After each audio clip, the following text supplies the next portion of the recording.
It's one of the world's greatest engineering wonders, the Great Wall of China. They say it can even be seen from space. It's a military masterpiece that has witnessed hundreds of battles, yet it still holds many mysteries. British writer and historian William Lindsay has lived in China for 20 years. Exploring the Great Wall has become his lifetime obsession. Lindsay has spent thousands of days on the wall, has walked thousands of kilometers along it. How long is the Great Wall really? How many years did it take to build? And why was it built at all?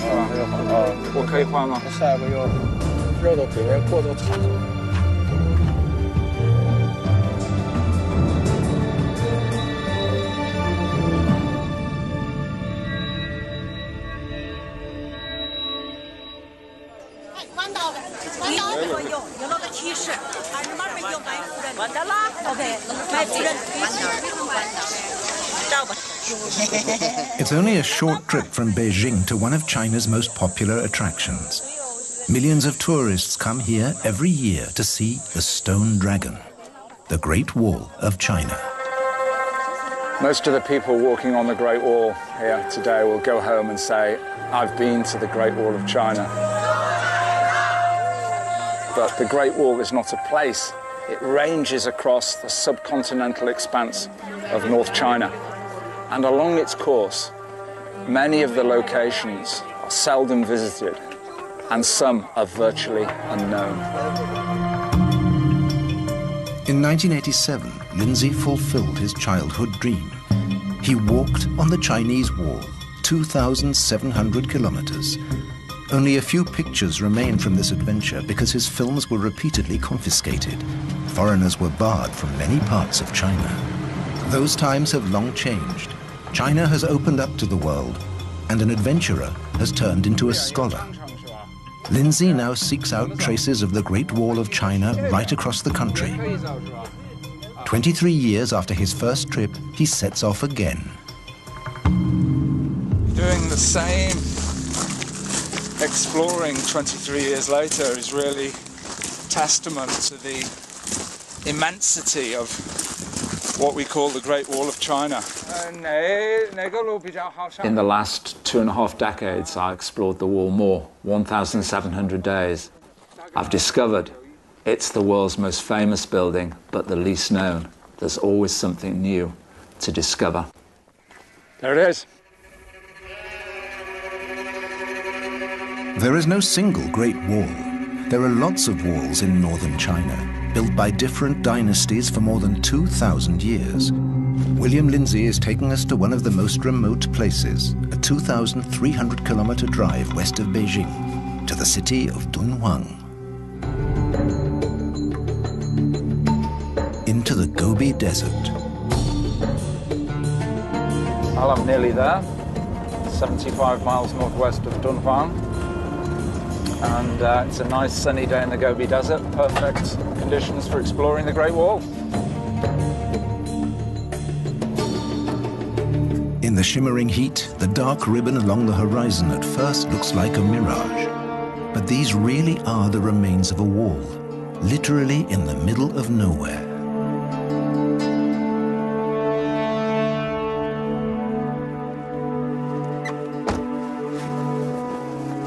Well, one of the most precious parts of the Great Wall of China. This is the Han Wall, built 2,100 years ago.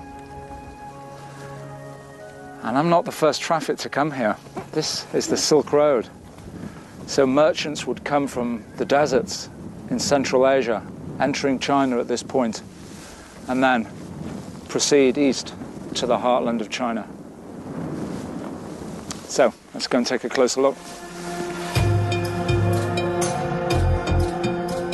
Built over 2,000 years ago, this wall looks completely different to the familiar Great Wall near Beijing. It's not built of stone, but this construction material has kept it strong for millennia. Reed and gravel. But who was this wall meant to protect, so far from civilization? The Han Dynasty rulers wanted to open their empire to trade with the West, so they secured control of the eastern end of what became known as the Silk Road. The Han Chinese occupied the vital He-Shi corridor that runs along the Silk Road between the northern steppes and the Himalayan foothills. It's a real border, not just between peoples, but between lifestyle. The nomads of the steppe live in yurts, the traditional round tent. They live entirely from their livestock, wandering over the steppe. They pitch their yurts wherever they find grazing land for their herds.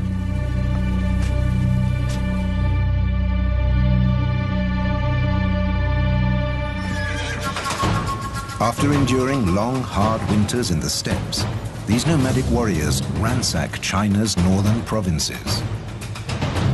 Year after year, they kill and maraud, stealing food and metals, everything their lifestyle prevents them producing. The Chinese regarded their empire as the cradle of civilization. According to their Confucian philosophy, it was the cultural center of the world. Appeasing the barbarians along the border by trading with them was out of the question. War was too expensive, so the Han Emperor decided to build a wall. How many people were involved in the construction of the Han Wall? No one knows for sure.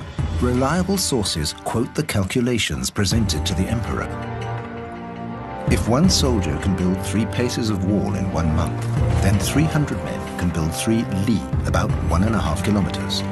That means 1,000 li, or about 530 kilometers, would take 100,000 men 1 month to complete. So far, so good. And so many. Most of the soldiers were stationed at the towers.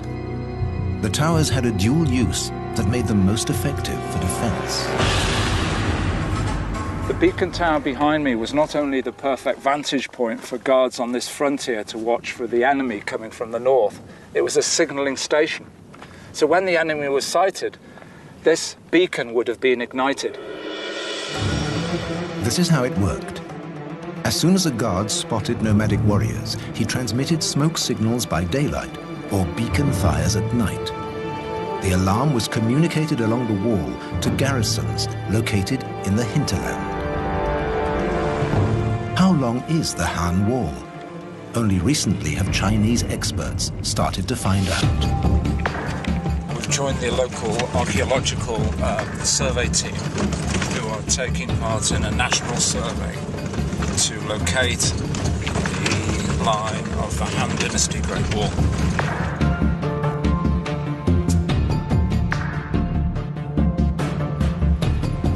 The team is heading out into the Gobi Desert. They need a whole summer just to measure this section of the wall. At noon, the temperature can climb to over 40 degrees Celsius. Today, the team is exploring a fortification that lies in the hinterland of the Han Wall. This could have been a garrison for support troops. Today, the remains are hardly visible. This tower has a name. It's called Half Tower, obviously because half the tower is missing. The team are here today to locate the fortifications with GPS. I'm wondering how they're going to measure the height because it's so crumbly. I'll ask them. 你怎么量多高？现在我们有那个才破了啊！我们有测距仪小段，到跟前大概让它破一下。我们有测距仪，专门量高度的。So they don't have to climb up the tower to measure it. They have a device here. A laser rangefinder collects the data. It'll be a few years before the results of the survey are summarized, and a figure can be given for the length of the Han Wall. 以前我们这个工作做的比较少一点。我给他说。So from here to the Jade Gate is about 45-50 kilometers. And there are 3 sections of wall that are quite visible. And in between, there's virtually nothing, although the archaeologists may find traces. Mr. Yang is very reluctant to give a guesstimate of how many kilometers of Han Wall are standing.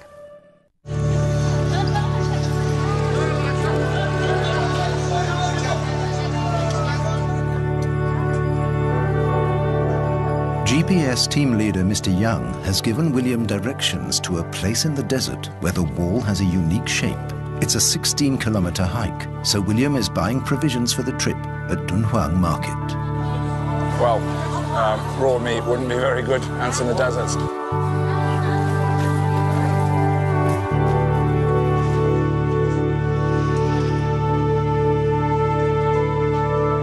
A lot of what he sees doesn't seem too useful for a desert trek, but he finally finds what he needs.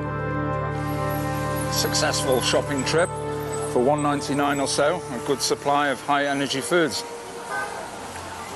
Delicious. Next morning at 5 o'clock, Lindsay sets off for the hike. Lots of satellites around. It's 14.4K. So it's about 9 miles or more. He's not walking alone. In the desert, it would be too dangerous.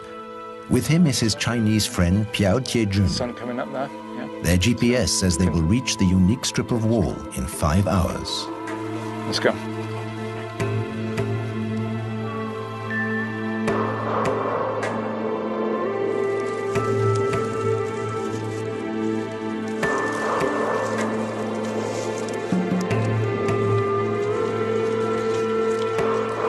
It's cool now, but the sparse vegetation is tinder dry. There hasn't been any rainfall here for months.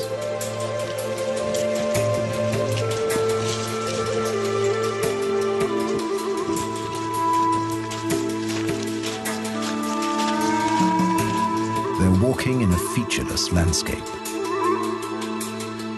You can see a solitary tree over there.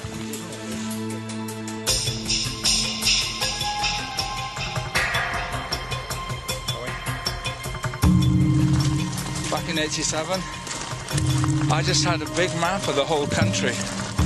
Basically, my journey along the wall from the desert to the sea was like that. 1,700 miles. Not the ideal map for hiking across desert grassland.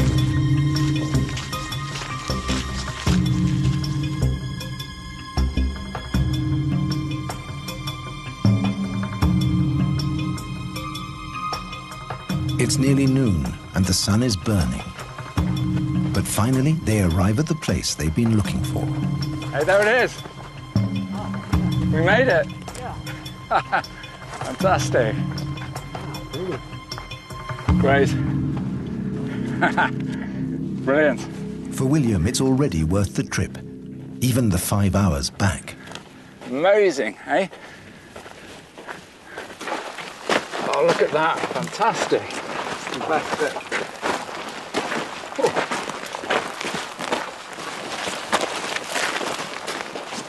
Of all the faces that the Great Wall of China has, this is the rarest of them all.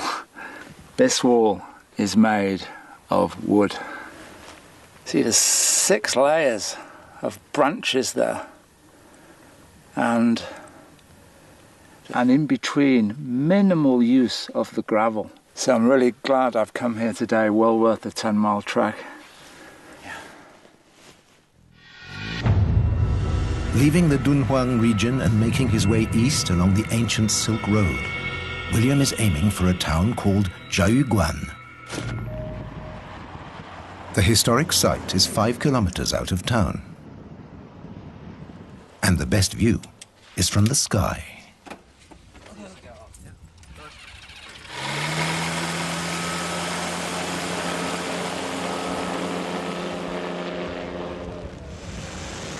A giant castle guarding the wall, built in 1539 by Jiajing, emperor of the Ming dynasty.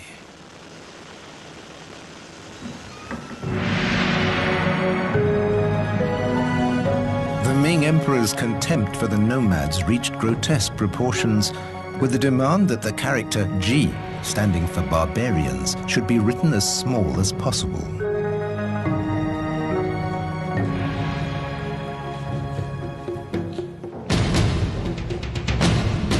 After the Han Dynasty, other dynasties rose and fell. Many of them built walls, but none of any significant length. Ming Emperor Jiajing ascended the dragon throne in 1521. He renewed the Han tradition established in ancient times, constructing a long wall at the northern border with its westernmost point at the Jiaoguan Pass. Jiaoguan translates as barrier to the Pleasant Valley, and Pleasant Valley means China. This gigantic fort is built in the foothills of the Himalayas.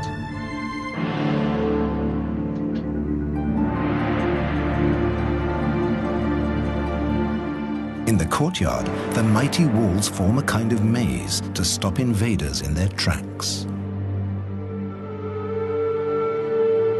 And there's a wonderful legend about its construction. To avoid wastage of materials prior to construction of the fortress, the architect was asked to calculate exactly how many bricks were required. He computed 999,999.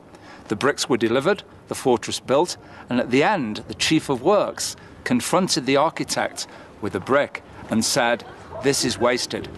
But the architect was too smart. He said, "No, I factored that into the equation. That brick should be placed over the portal, and it will bring all the guards in the fortress and all of those travelers passing under its portals good fortune." 600 years later, the leftover brick still remains.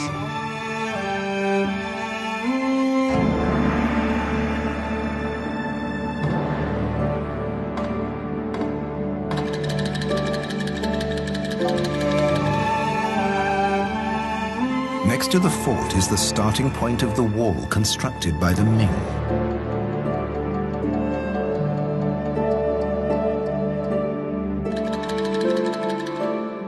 This wall has nothing in common with the brick and stone wall north of Beijing. It's made of rammed earth, and although it's more than 400 years old, it's still in good shape, and it's still wide enough to walk on.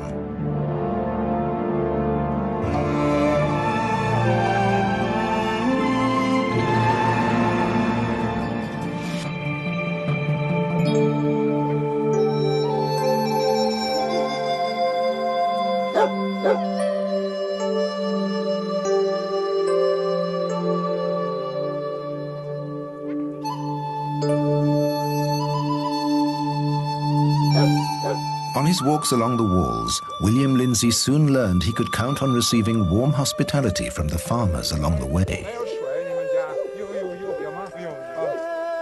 Before coming to China, my family and friends were very concerned. 1987, going to China, the big communist country on the other side of the world, are the people going to be friendly?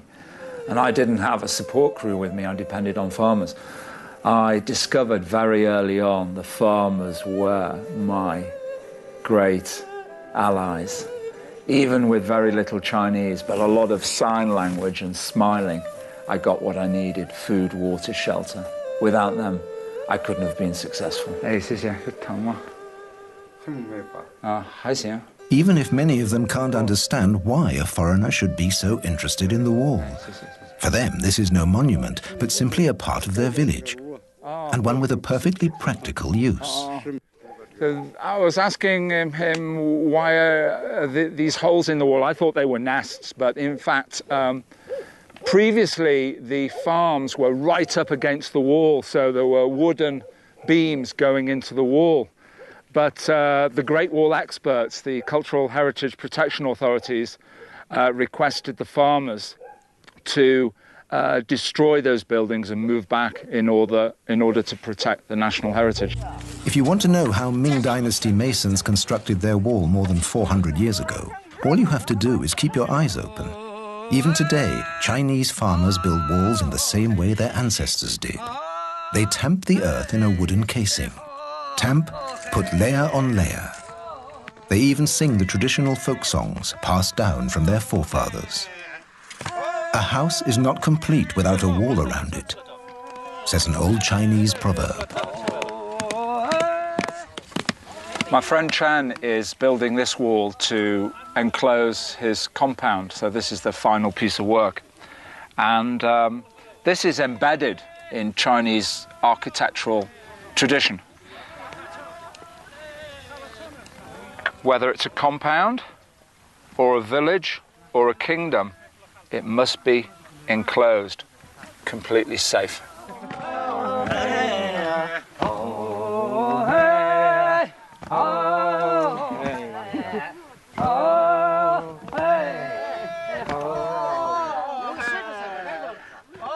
They built most of the Ming Wall just like this, is a rammed earth wall. Imagine how many billion thuds it took. 做这个工作，你唱歌这个挺好听，是你自己弄的歌或者？The singing is an important part of the work. It keeps all the rammers in step, the beat. So, you know, they're all in step going along the wall there. They get into a rhythm. And the actual content, oh, I've been in China 23 years, but this guy has a really heavy accent. It's a bit difficult. But it's definitely a kind of rap. He changes the words and occasionally you hear them chuckle. So I think he gets a little dig in about those that are kind of falling behind in distance, or maybe he can tell by the thuds if someone is out of tune.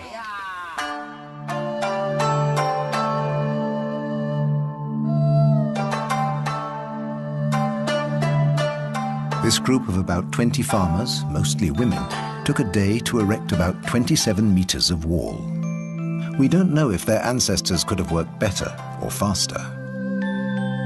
But we do know they would have used the same materials and tools, except for the tractors carrying the clay and the cell phones. 好了好了，挂掉了吧。行了，好了。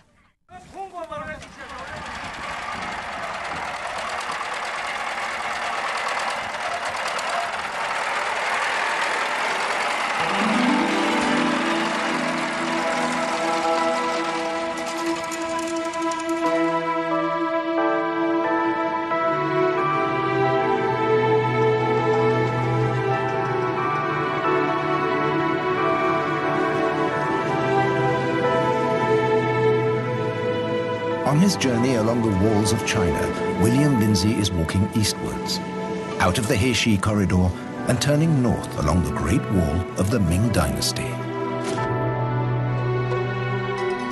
Into the Great Loop of the Yellow River, the cradle of China's civilization.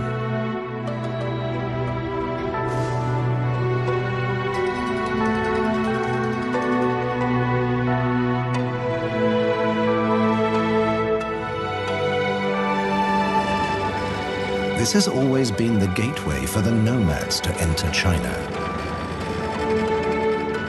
Here, though wind and weather have done their worst, the wall and its towers can still be made out on the crags above the river.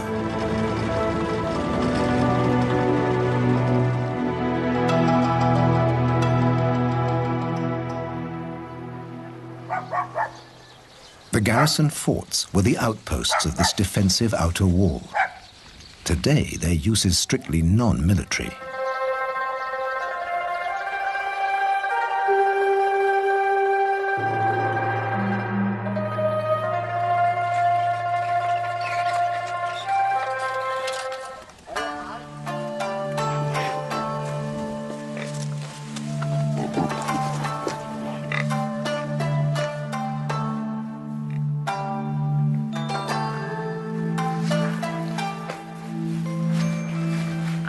Oh, I love staying in the countryside.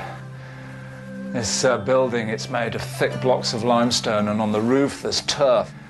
And you come here in winter, they've got a good method for keeping you warm. See this? It's not a bed, it's called a kang, K-A-N-G. And they put the fuel under here, light it, they can do the cooking here, and you've got a nice warm bed for the night. So I've got full board and lodging, breakfast tomorrow morning, and dinner this evening, and lunch coming up soon for less than $10.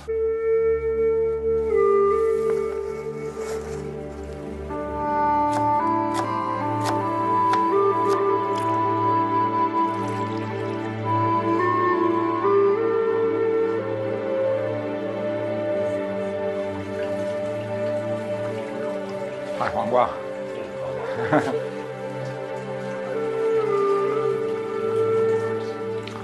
I should apologize for the slurping. It's part and parcel of eating in China. Considered a sound of an appreciation.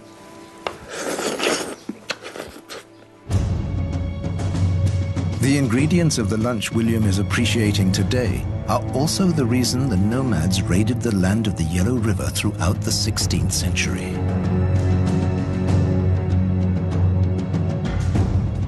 In the year 1549, the barbarians come to plunder.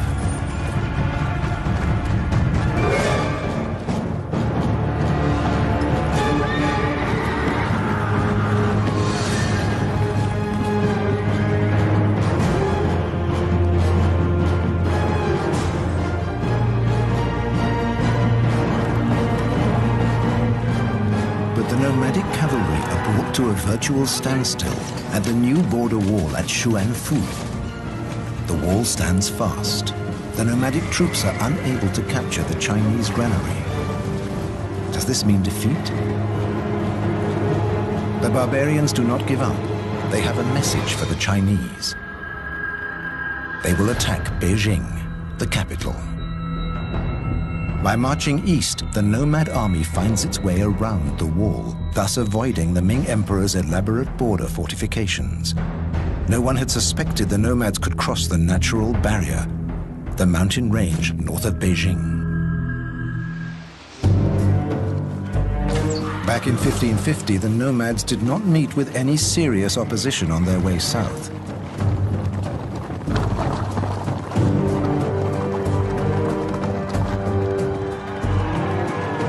They terrorized Beijing's suburbs for 3 days. They demanded trading rights, leaving the Forbidden City untouched before drawing back to the steppes. After a short period of trading, the Ming Emperor started building a wall of stone north of Beijing. Between the 1550s and 1644, it reached a length of at least 1,200 kilometers. The Stone Dragon, the Chinese Great Wall as the world knows it today.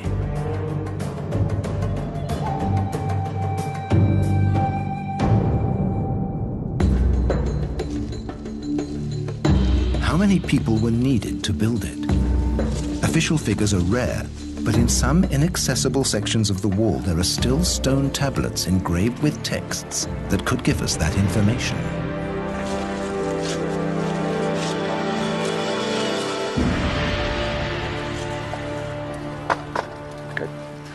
I'm hoping this stone is going to tell me something about when this wall was built, how many people were involved, and mention some place names. From here, the inscription looks very faint, but we have a ladder, master artisan, Mr. Ho, and with his simple tools, we're going to copy the stone and produce a rubbing, which hopefully will reveal the full contents of the tablet.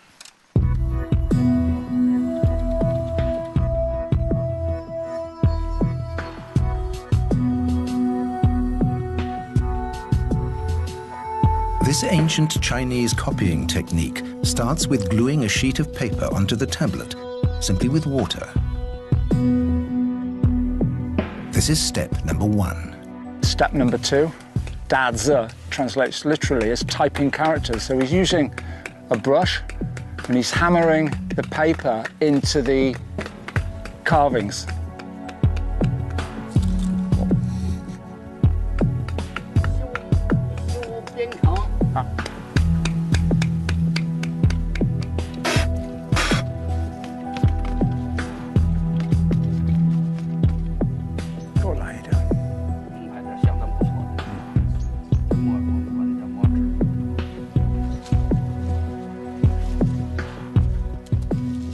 The higher parts of the paper will be blackened, and the lower parts that have gone into the characters and any design along the edges, they will remain white.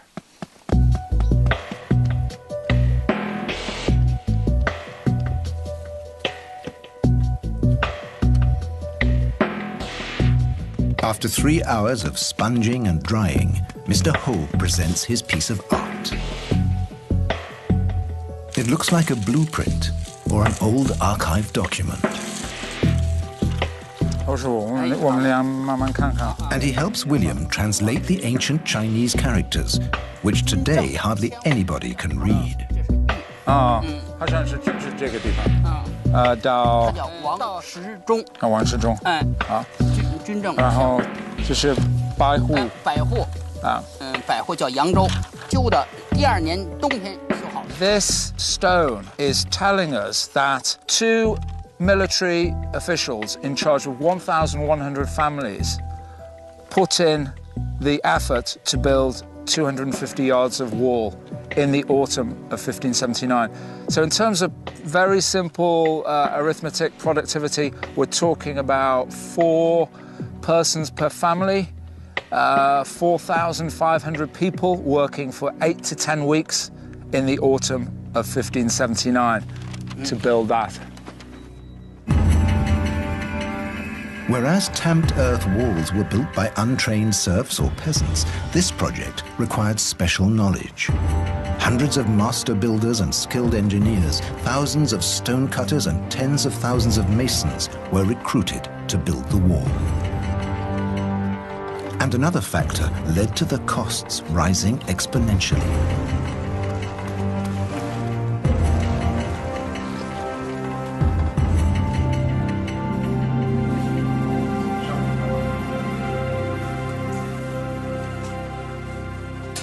Tamped earth walls were built using materials available on site. The material for the new wall had to be manufactured before use. The Chinese had devised a network of brick kilns set up near the construction sites. One of these sites was found by local farmers and inspected by Professor Wang Cunong, curator of the Great Wall Museum in Shanghiguan. So at this location, they discovered around 60 brick kilns, and it ranks as the best production center of bricks preserved along the whole length of the Great Wall. And it's estimated that each kiln could fire 5,000 bricks. Now, given that there are 60 kilns in this valley, the production of this center alone would be equal to 300,000 bricks per month, industrial scale production. Then as now, mass production is one thing, but it's a different matter to transport the product to where it's needed. Logistics. Now, key question, very interesting question is, how did they move all the bricks up there? 王老师，你觉得我们离长城就是在上面，我们可以看那个烽火这的转到长城上面。 Again, there is almost no historical record to answer this question. But Professor Wang has his theories. People may have carried a few bricks on their backs like this. And also it's been suggested a herd of goats could have carried a lot of bricks up there quite effectively. 2 bricks on the back of the goat, and the bricks are joined together with rope, so the goat is quite balanced as it's moving up the mountain.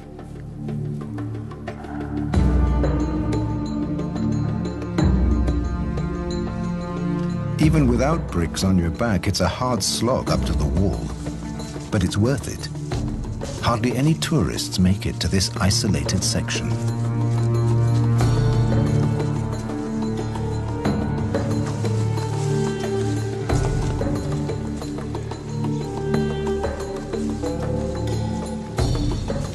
Every time I come up here on these trails, I spare a thought for the builders who had to heave, push all of this building material up here, all these blocks, all of these bricks.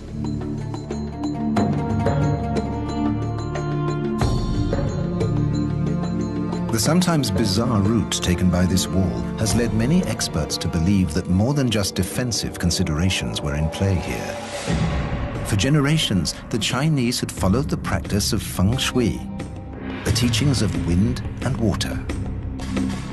Feng shui experts were probably consulted and obeyed before the building of the wall to make sure that the forces of nature would work in its favor.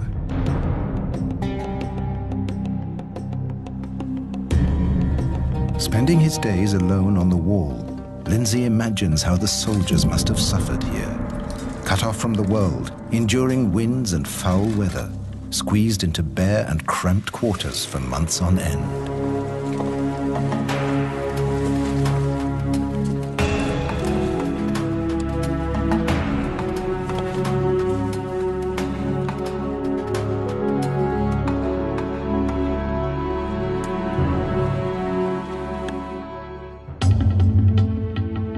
Finally, this wall is a monument to the closed world view of the Ming Empire. It circumscribed their universe and excluded everything that was foreign. Often scratching around in this rubble, you can find bits of pottery. Not sure what this stone is. This stone looks quite interesting. Maybe a brick in a minute. Let's have a look.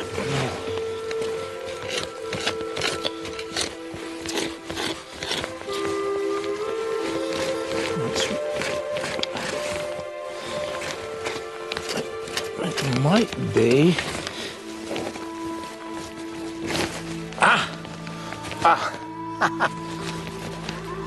That is a stone bomb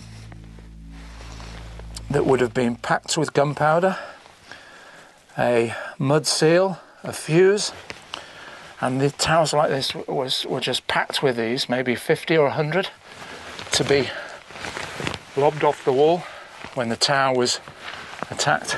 So that's a really good find.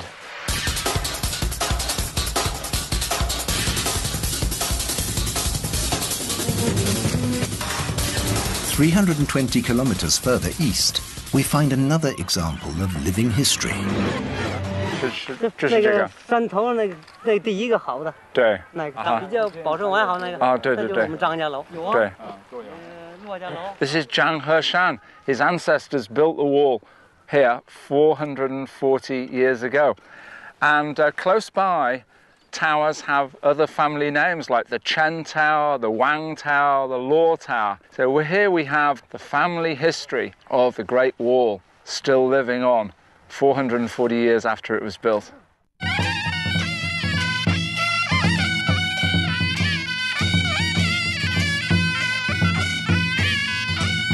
Even today, they still worship their ancestors by celebrating ancient festivals.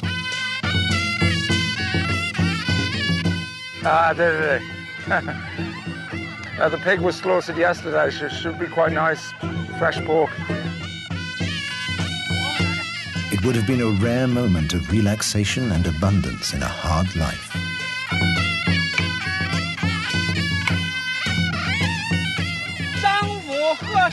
As the oldest member of his family, Mr. Zhang makes the sacrifice to his ancestors and burns incense sticks.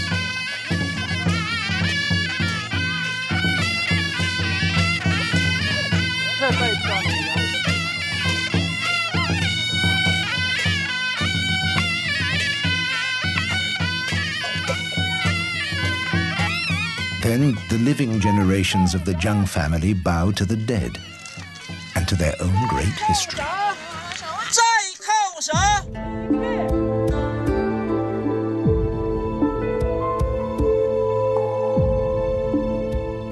The village families had to look after and feed the soldiers in the towers.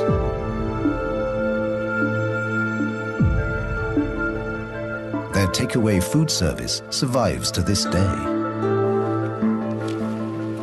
Zhang Heshan, the farmer down in Chengxiu village, prepared some delicacies for me to munch on up here after my hike.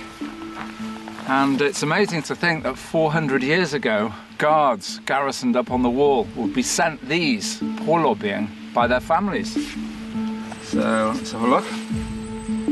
It's a kind of pasty kept fresh in one of these large oak leaves. You can see the leaf print on the pastry. Well, have a taste.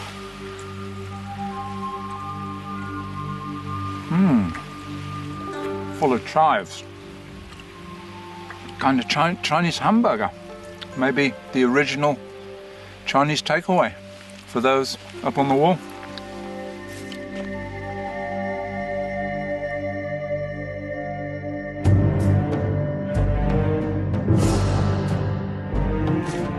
By 1644, just short of 100 years of construction, the most impressive defensive wall ever made by man was finished.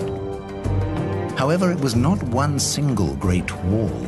It comprised a system of several defense lines, from the mountains to the sea.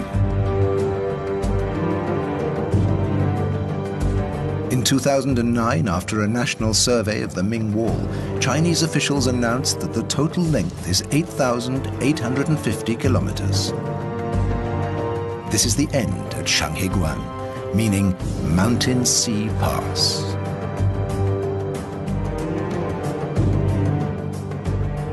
The Chinese liken the Ming Great Wall to a dragon snaking across their land, and here it comes to a geographical end at Old Dragon's Head at the Yellow Sea. Not far from this location, in 1644, the commander of Shanghaiguan faced his biggest challenge, an event which led to the end of the Great Wall functioning as a national defense. Professor Wang is taking William to the gates and walls in the outskirts of Shanghaiguan. This is the place where the Great Wall story came to an end. The construction of the Great Wall led to the financial and strategic collapse of the Ming dynasty. Revolts broke out everywhere in the empire. An army of rebel peasants marched on Beijing, where they toppled the emperor. Then on to Shanghaiguan, the last stronghold of the Ming Empire. But a mighty army had risen from the steppes, heading for the Middle Kingdom, the Manchus. Caught in between, Wu Sangui. He was the general in command of the fortress at Shanghaiguan. Now he was under siege. What could he do?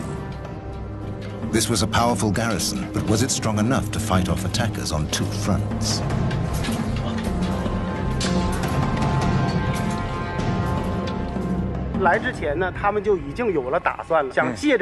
Professor Wang Cunong tells William Lindsay the solution he found. So trapped between two enemies, Commander Wu Sangui knew he couldn't defeat them both, so he came up with a plan to offer an alliance treaty with the Manchus in the north. And the two armies joined and confronted the peasant rebel army, and they defeated them. A wall is only as strong as the men who guard it, Genghis Khan is supposed to have said. His successors from the steppes, the Manchus, would have agreed with him. 80,000 Manchu soldiers passed through this gate and entered the heartland of China. The Manchus founded a new dynasty which in effect ruled over the Middle Kingdom until 1912. They called themselves Jing, meaning the pure.